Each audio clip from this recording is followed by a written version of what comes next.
Welcome to Module 30, Commissioning, Functional Testing, and Continuous Optimization.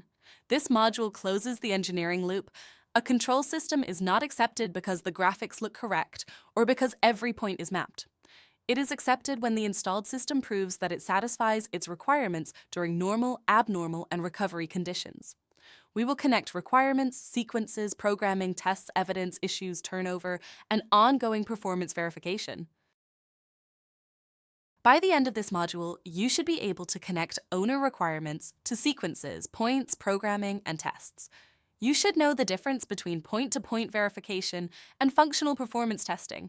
You will also learn how to capture evidence, manage issues, train operators, complete turnover, and use continuous commissioning to keep the BAS aligned with the building after occupancy.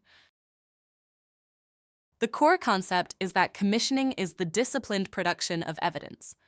A system can pass point checkout and still fail its purpose. Point checkout may prove that a value is mapped or that a command reaches a device, but functional testing proves that the integrated sequence works. The professional question is not whether the screen looks right. The question is what behavior the system proved and what evidence supports that conclusion. Commissioning is one assurance process. It begins with clear requirements and a testable sequence. Then point-to-point verification confirms field connections, scaling, units, labels, commands, feedback, and fail positions. Functional testing confirms modes, transitions, safeties, failures, alarms, trends, and recovery. Issues are corrected and retested. Operators are trained, records are turned over, and performance is checked again after occupancy and seasonal change. Traceability connects the requirement to the evidence. A requirement should link to a sequence section, programmed logic, relevant points, a test step, expected result, actual result, issue record if needed, and final disposition. This exposes requirements that were never implemented or tested. It also protects the team later when someone asks why the system was accepted. Point-to-point verification confirms that field devices, wiring or network mapping, scaling, units, command, feedback, labeling, and fail positions are correct. Inputs should be compared with an independent reference when practical. Outputs should be observed at the physical device and process. Forcing a software value without observing the field result is not complete verification. And point checkout is not functional testing. Functional performance testing proves the complete behavior under defined conditions. It should include startup and shutdown, occupied and unoccupied modes, load response, stage transitions, safeties and interlocks, sensor and communication failure, manual override and release, power loss and restart, alarms, trends, graphics, local fallback, and supervisory recovery. Tests should be realistic and controlled without creating unsafe operation.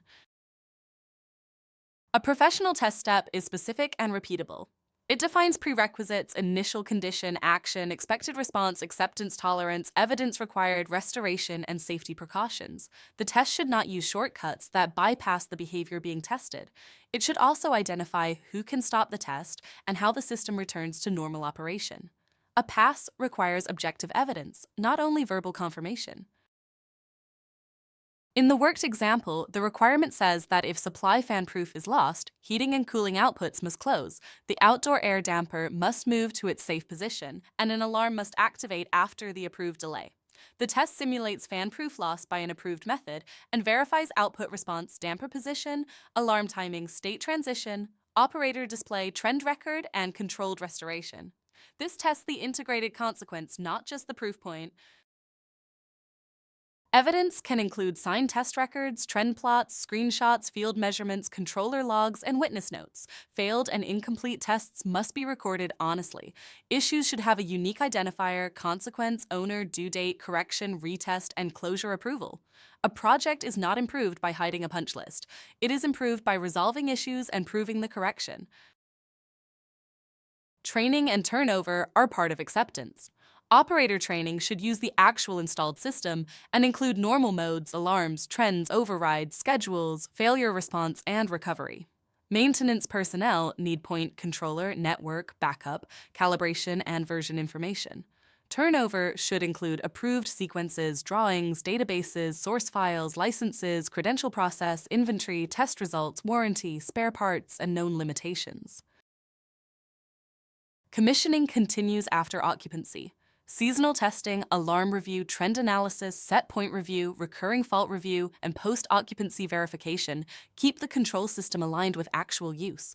Optimization should follow a controlled cycle: baseline, hypothesis, approval, change, observation, validation, documentation, and persistence check. A one-day improvement that disappears next month is not complete.